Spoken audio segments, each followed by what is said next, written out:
నమస్కారం గురుగారు. హరిత గారు నమస్కారం అండి. గురుగారు, మనం ఎవరింటికన్నా వెళ్ళినప్పుడు వాళ్ళు చీర, జాకెట్ ఇలాంటివి పెట్టినప్పుడు మనం కొన్నిసార్లు తీసుకుంటాం. కానీ డబ్బులు ఇచ్చినప్పుడు మాత్రం వద్దొద్దొద్దు అని చెప్పి మొహమాటానికి వచ్చేస్తుంటాం కొన్నిసార్లు. ఇంకొన్నిసార్లేమో వాళ్ళు ఏదైనా మనకి ఇస్తే మనం వాళ్ళకి రుణపడిపోతాం, మళ్ళీ తిరిగి పెట్టాల్సి వస్తుంది అన్న ఉద్దేశంతోనో ఏదో కొంచెం ఆలోచించుకుంటే ఏదో పిచ్చి పిచ్చి ఆలోచనలు వాళ్ళు వీళ్ళు చెప్పినవి ఉంటాయి కదా మైండ్లో, అలాంటివన్నీ ఆలోచించుకొని వచ్చేస్తుంటాం. అసలు అలా చేయొచ్చు అంటారా? సో లక్ష్మీదేవి కృపా కటాక్షం మనకు ఉండాలంటే మనకు ఉండాల్సిన ఒక మంచి హ్యాబిట్ ఏంటంటే ఏదైనా కనుక మనకు ఆఫర్ చేసినప్పుడు భక్తిగా తీసుకోవడం నేర్చుకోవాలి.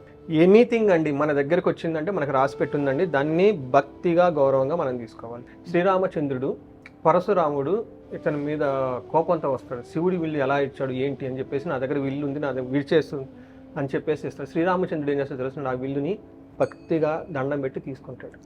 ఆ భక్తికే ఆ శివదని తిరిగిపోతాడు. చూడండి, ఆ ఇచ్చిన వ్యక్తి కోపంగా ఇచ్చాడు, టెస్ట్ చేయడానికి ఇచ్చాడు, కానీ తను భక్తిగా తీసుకున్నాడు. అందుకని చెప్పేసి మన దగ్గరికి ఏ వస్తువు వచ్చినా దాన్ని భక్తిగా తీసుకోవటం ఫస్ట్. నెంబర్ 2, కొంతమంది మనం వేరే ఇళ్ళకి వెళ్ళినప్పుడు మనకి సార పెడతారు, జాకెట్లు, పువ్వులు, గాజులు ఇవన్నీ పెడతారు. మనం తీసుకోవాలా వద్దా అని డైలమాలో ఉంటాం.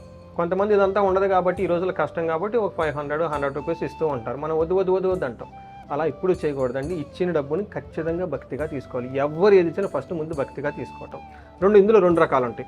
కొంతమంది మనకి నిజంగా భక్తితో ఇస్తారు, కొంతమంది ఏదో 4 గొప్పలు చూపించుకోవడానికి ఇస్తారు, కొంతమంది ఏదో తిట్టుకుంటాను.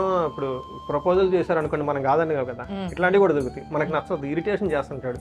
అలా అని ఇచ్చింది ప్రతిదీ తీసుకోమంటే కాదు కదా. అప్పుడు ఏం చేయాలంటే మనం విజిడమ్, తెలివితేటలు ఉండాలి. నిజంగా భక్తిగా ఇచ్చి మనకు నచ్చితే దాన్ని మనం వాడుకోవచ్చు. ఇన్ కేసు మనకు నచ్చలేదు కానీ తీసుకోండి. నచ్చలేదు కాబట్టి వేరే ఎవరికైనా ఆ వస్తువుతో అవసరం ఉంటే వాళ్ళకి దానం చేయండి.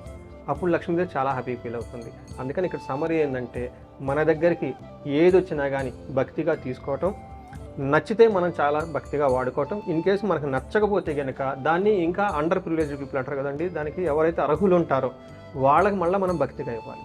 అప్పుడు ఆ దోషం, వాళ్ళ దోషాలు మన దోషాలు అన్ని దోషాలు పోయి ధనం రావటం పెరుగుతూ ఉంటుంది. మన దగ్గరికి లక్ష్మి ఆటోమేటిక్ వచ్చేస్తూ ఉంటుంది.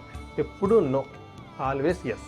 చూసారు కదండి, ఇలాంటి చిన్న చిన్న చిట్కాల కోసం గురుగారు 25 టైమ్లెస్ మనీ ప్రిన్సిపల్స్ అనే వర్క్షాప్ని కండక్ట్ చేస్తున్నారు. ఆ వర్క్షాప్కి అటెండ్ అవ్వాలనుకుంటే ఇప్పుడే ఎన్రోల్ చేసుకోండి.